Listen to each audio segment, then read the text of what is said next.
Hello there, my fellow Minecraft nerds, and welcome to another episode of Minecraft. I'm the dude of Minecraft, Mojo Roberts 2600, and we are playing in the Dudecraft Java world, my single-player Let's Play survival. And to get this episode started, I'm going to run upstairs here and jump into bed so we can skip the nighttime.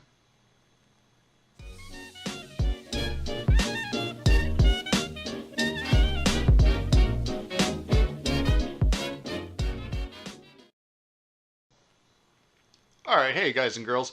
I've got a horse here, and it's my only real mode of transportation. I've gone and captured him and built him up a little bit of a stable here so he has someplace safe to stay. But I'd like to go out and sort of map the area, and that's not really going to be the focus of today's episode. It's just something that I'm doing right now. The focus of today's episode is I'm going to be building up a little bit of an automated farming process. So I'm just going to go out and explore this one little map, and I'll do most of that off camera, but I wanted to show you, here's the original village where I had gathered my villagers for the iron trading hall. But I'm going to do this for a minute and get back home to building my farms. See you in a minute. Back home now, and time to get to the first order of business here. And what I'm doing here is creating an area for the cow farm, and I'm going to move the cows from, instead of being in the pen and just going through and doing it the old school way, and I'm going to set up my sort of automatic cow farm. I guess the collection system is the main thing that's automatic. You still have to go through and feed and slaughter the cows the way you would. And I had done a tutorial on this a couple weeks ago. You can go back and find that video if you're looking for the tutorial, but it's all fairly simple and straightforward. I'm going to be placing down rails, powered rails, and have a hopper minecart running under where the cows are going to be living. And this will go ahead and collect the steak and leather for me. Now, I've always kind of sworn by this farm when I was playing on PlayStation. It just seems like a less messy way to handle the feeding and breeding of the cows and gathering of steak and leather. To me, it just seems like this is a more efficient way. I don't know if it's more efficient per se, but it is it's definitely less messy, and you don't have to jump in and out of a cow pen and gather all the things yourself. It's all picked up by this mechanism underneath. So collecting all this steak is nice, but the real reason I'm doing this is to collect as much leather as possible, because with my trading hall up there in the iron farm, sometimes what it takes to keep the villagers trading paper is to trade them books and to buy other things. But in order to save as much emeralds as I can, I would like to produce a large quantity of books. So the first step of this is to collect a ton of leather, and that's why we're trying to maximize the output of this cow farm. And let's just send this minecart on its way. Alright, next I'm going to get working on filling this in and sort of encasing the area where the minecart is running back and forth. And because I don't have silk touch yet, and I'd like this dirt up here to turn into grass, I'm just going to build this little stairway of dirt here, and the grass will migrate itself up here. And while that's doing that, I'm going to, let's see here, yeah, let's just put that log there too. Encase this in on this side, if I can make things work. Next, you'll see that I've got the glass box built in here, and this is where the cows are going to live, and die, I suppose. Don't hate on me, Minecraft vegans. There's no PETA in Minecraft. Okay, zipping right along here, I'm going to cap this thing off and cover it with the half slabs, and of course I'm still double clicking with the mouse. I don't know why I keep doing that. And because these slabs are on the bottom half of the block, it will ensure that nothing will spawn up here, so when I come up here to feed the cows, I won't accidentally run into any creepers or zombies, anything like that. We strive for safety here, ladies and gentlemen. We want to be as safe as possible while doing this. That's your Minecraft tip of the day. Slabs are your friends. Because I'm a big dummy sometimes, I forgot to leave a hole here to get the cows into the inside of the farm. And I think I'll run down here. You see the grass is migrated up in here, but leave myself an exit. Sort of lure these cows up in here. So let's get the wheat going here. And let's go knock down this fence. I managed to save 3 cows. I had an accident earlier where about 80 of them were running around here, but okay, I've got 4 cows. Come on, fellers. Come on now. I'm holding wheat in my hand. Don't you see me? Hey, get over here. Alright, follow me. Let's go up here. Come on now. Let's go. This is your new home. Aren't Aren't you guys so excited for your new home? Alright, let's feed these guys up and start breeding them, and I will get on to the other part of what I'm going to be doing today. Okay, so I've got the leather situation sorted out, but the other half to making a large quantity of books is I'm going to need a large quantity of paper. And this is a process that I can entirely automate. And unfortunately, I lost about 20 minutes of footage from constructing the first part of this, but what I'm doing here is producing an automatic sugarcane farm, and these are so common. Oh, I fell. As I said, these are fairly common, and you can find a gazillion YouTube videos on how to make these. But what I'm doing here is I'm connecting up the redstone with a series of repeaters and redstone dust and blocks.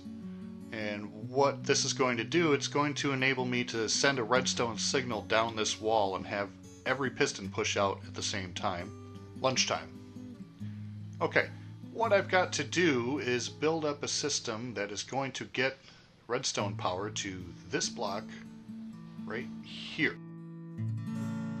Monsters? Any monsters? Okay, good. Gotta be careful at nighttime.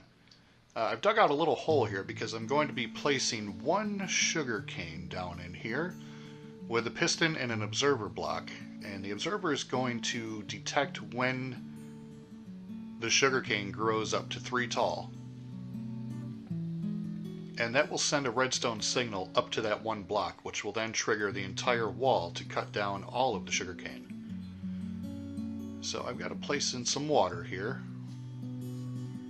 And I got to sort of think about this, but let me see. Yeah, that's good. Let's put the sugar cane down right here.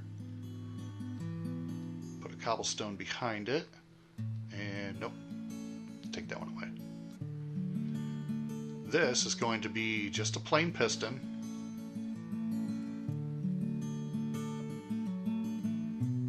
And then on top of that is going to go my observer block. And make sure this is facing the right way. Okay, that will output the redstone signal out the back here. And I never like to put redstone on dirt just because it's very unprofessional, I think.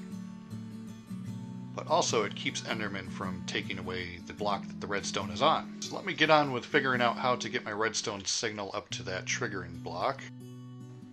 Okay, I'm pretty sure I have it worked out here, ladies and gentlemen, so let me just... Nope, that's not what I'm trying to do. I want to put the button there. And as you can see, I've got some sugar canes, and if I come over here and press the button, the redstone signal, in fact, makes it all the way up to the top, and the wall triggers, and all my sugarcane is cut. That sugarcane farm has the track and hopper minecart running underneath it, just like the cow farm did. Unfortunately, I did lose that footage, but now I'm going to encase this in glass. And cover the top of the farm in slab, on the bottom slab, spawn proof to the max. If I had any glowstone at this point, I'd be using some glowstone to illuminate the inside of this to prevent any zombies or skeletons spawning inside of it. But that's something I'll have to come back to. Alright, in between clips here, I've been breeding the cows as I've been working on the sugar farm. And as you can see, I've got just a ton of them inside of here. Coming from the PlayStation 4 world, where there is a strict mob cap on cows and things like that, it's kind of amazing to see this many cows in one place. So I'm going to get these guys bred up one more time. And as you can see, I'm running through a lot of wheat, so there is in upwards of, I'd say, 100 cows inside of this thing. And that's going to give me a lot of leather when I start going through. So I had a goal when I started out the episode, and I would say that I have achieved it. My goal is to be able to produce a large quantity of books, and I would say that now, with these 2 farms complete, I have that ability. I will be producing a lot of books, I will be doing a lot of trading, gathering a ton of emeralds, and purchasing a lot of mending books, protection and fire protection and blast protection, and all the awesome books that you can trade for. And on the back side of this sugar farm, because of the way the circuit runs down the back, I can actually double the size of this by building another pod and not having to construct any more redstone. I can just simply use that redstone signal that's coming down the backside and double it by placing another pod of sugarcane farm on the other side. So really I'm going to be producing a ton of paper I'll be able to trade a lot of it, as well as using the paper for my own enchanting purposes. So life is good. I'm very pleased. I feel like I'm finally getting somewhere, and you should start seeing a little bit more videos with some more frequency. And as we take a look from up top here, you can see that my farming area is starting to look like something. But that's going to do it for this one. Job well done. This is the Dude of Minecraft, Mojo Roberts 2600, and until next time, I will see ya!